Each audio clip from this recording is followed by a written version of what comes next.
Hello, magandang tanghali po sa lahat. Araw po ngayon ng Miyerkules, Pitsa 26, 2025 po, March. Ako'y narito din sa galing po ako ng Subic Beach. Dito po ako dumaan sa may overlooking namin ng Kalintaan, Matnog, Sorsogon. Dito po overlooking namin, bundok ito.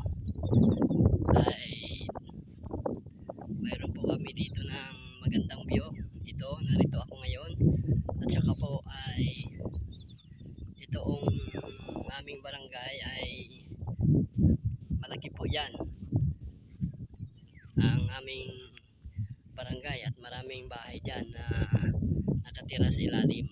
Nandyan yung mga bahay, kitang kita yung mga bahay dyan, saka yung dagat na yun, tawiran ng papunta ng bayan yan, yung nakikita nyo po. At doon naman po nagsasunset, malapit lang doon sa bundok din ng kabilang